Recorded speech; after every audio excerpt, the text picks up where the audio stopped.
जब भी हम म्यूचुअल फंड में इन्वेस्टमेंट की बातें करते हैं तो हमारे सामने दो पॉइंट्स आते हैं। पहला कि क्या हमें SIP mode of investment opt करना चाहिए या लमसम मोड ऑफ इन्वेस्टमेंट। दूसरा, हमें किस सेगमेंट में इन्वेस्ट करना चाहिए और सेगमेंट में को सेलेक्ट करने के बाद फिर हमें किस फंड में सेलेक्ट करना चाहिए। तो पहले हम बात करते हैं एसआईपी मोड और लमसम मोड की।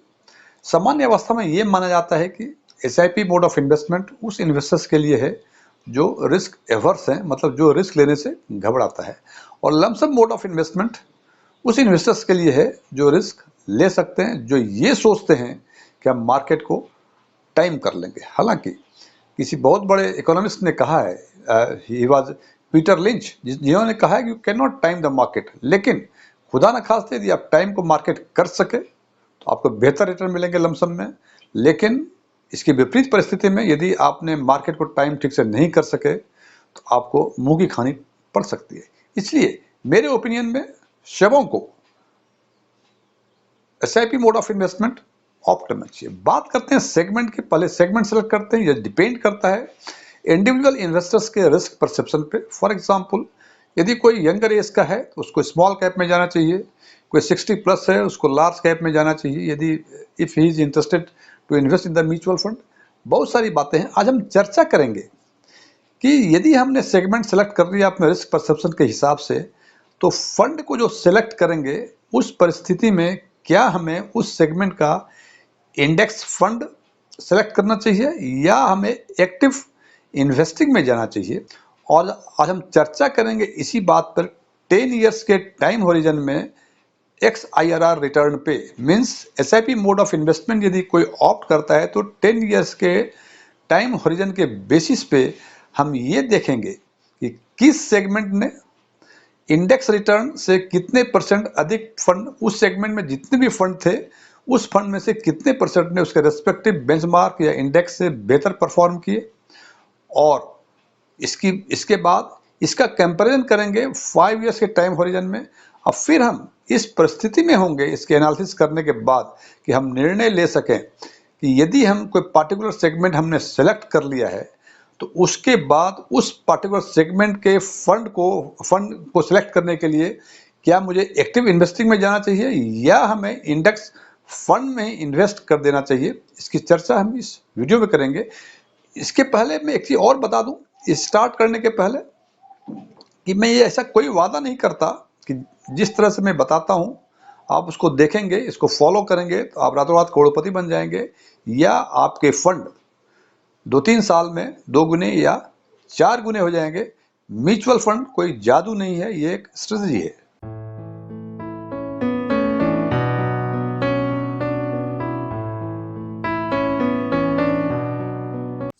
यदि मेरा यह वीडियो आपको पसंद आए इसे लाइक करें, अपने फ्रेंड्स के साथ शेयर करें, और यदि आप हमारे चैनल पर फर्स्ट टाइम आए हैं इसको सब्सक्राइब करें, और सब्सक्राइब करने के बाद उसके बगल में बेल आइकन को जरूर दबाएं ताकि हमारे नए वीडियो की नोटिफिकेशन आपको लगातार मिलती रहे। स्ट्रॉन्ग टैक्समैन में आप एक बार फिर से स्वागत है।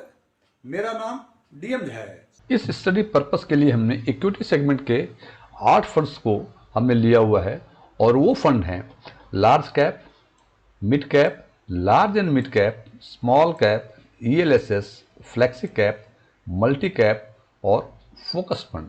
हमने इन 8 सेगमेंट 8 फंड्स का रेगुलर प्लान, ग्रोथ प्लान का लिया है। केवल रेगुलर ग्रोथ में, मैं फिर रिपीट कर रहा हूं, रेगुलर एंड ग्रोथ प्लान के लिया है, डायरेक्ट या IDCW प्लान को नहीं लिया है। और इसका जो भी स्टडी की है हमने इस वीडियो में वो 10 इयर्स टाइम होरिजन की बातें हैं।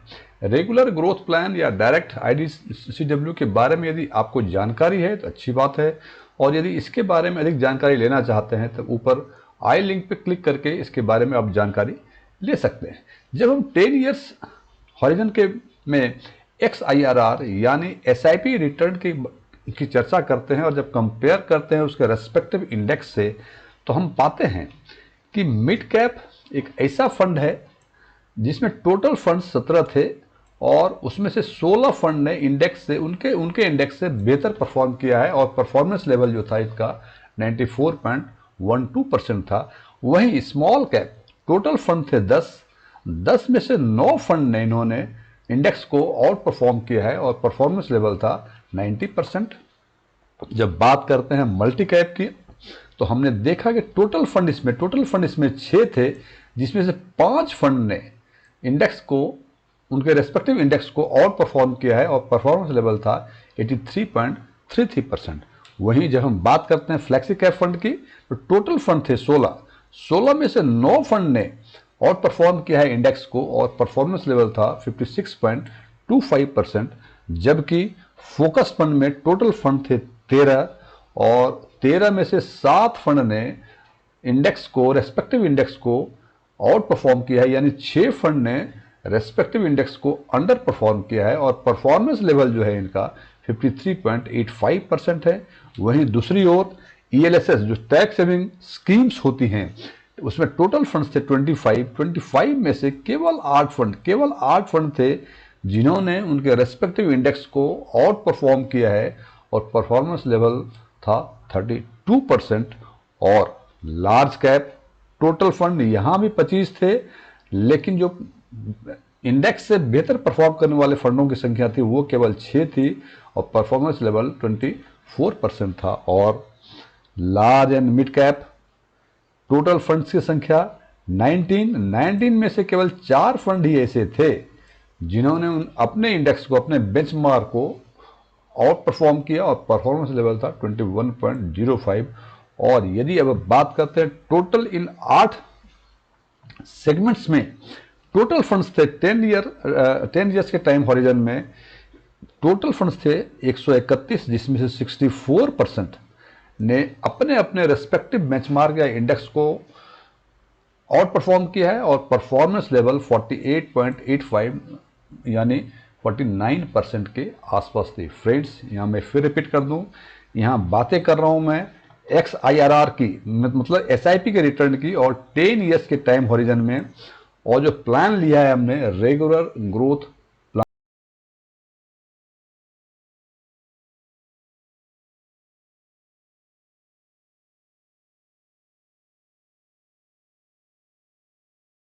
अब बारी आती है इस डाटा को एनालिसिस करने की और कंक्लूड करने की।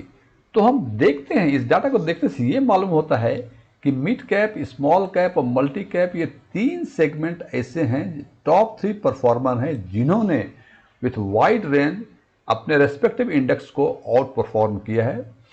इसका सीधा साधा मतलब ये है कि यदि आपने इन 3 सेगमेंट को सिलेक्ट किया है इन्वेस्टमेंट के लिए और अब फंड सिलेक्शन की बारी है, तो आपको इसमें अधिक एनालिसिस करने की ज़रूरत नहीं है। आप कोई भी फंड CAGR देख के लें और उसमें इन्वेस्ट करें, यानी आप कोई भी एक्टिव फंड इस सेगमेंट में ले सकते हैं और आपको इंडेक्स से बेहतर रिटर्न मिलेगा। मैं फिर रिपीट कर रहा हूं कि इसमें थोड़ी एनालिसिस करने की जरूरत नहीं है, अधिक एनालिसिस करने का नीड नहीं है, थोड़ी जरूरत है। बिकॉज इन तीनों सेगमेंट में भी देखते हैं कि 6% to 17% ऐसे फंड हैं जिन्होंने अंडर परफॉर्म किया है अपने रेस्पेक्टिव इंडेक्स को। अब बात करते हैं बाकी 5 फंड्स की। इस 5 फंड में हम देखते हैं कि इनका परफॉर्मेंस लेवल जो है, जो कि आउट परफॉर्म किया है इंडेक्स को, रेस्पेक्टिव इंडेक्स को, ये 21% से लेके 56% तक है। यानी यदि आपने सेलेक्ट किया है इन 5 सेगमेंट को अपने इन्वेस्टमेंट के लिए, SIP के लिए फॉर 10 इयर्स टाइम हॉरिजन, तो आपको एनालिसिस करने की जरूरत मिलेगी। बिकॉज यहाँ अंडर परफॉर्मेंस लेवल जो है इट इज़ क्वाइट हाई। यहाँ देखिए फ्लेक्सी फंड में इट इज़ अराउंड 44% और यहाँ देखें it is around 79% under performance level है। इसका मतलब कि इस सेगमेंट को यदि सेलेक्ट किया है आपने SIP इन्वेस्टमेंट पर्पज से, तो आपको एनालिसिस करनी पड़ेगी। और यदि आपके पास समय नहीं है एनालिसिस करने की, या आपको एनालिसिस करने का ज्ञान नहीं है, तो बेहतर है इन सेगमेंट का रेस्पेक्टिव इंडेक्स फंड यानी पैसिव फंड में आप इन्वेस्ट करें, आपको बेहतर रिटर्न मिलेगा।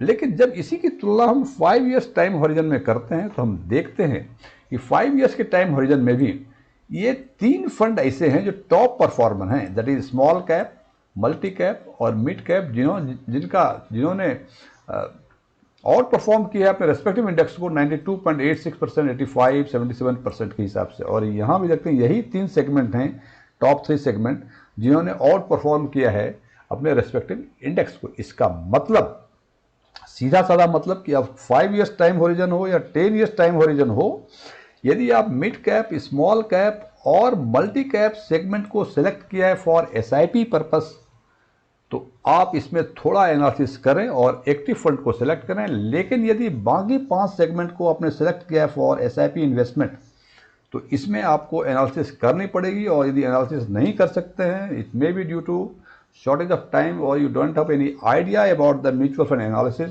it is better to go for index fund, यानी आप पैसिव फंड में जाइए, ये आपके लिए बेहतर होगा।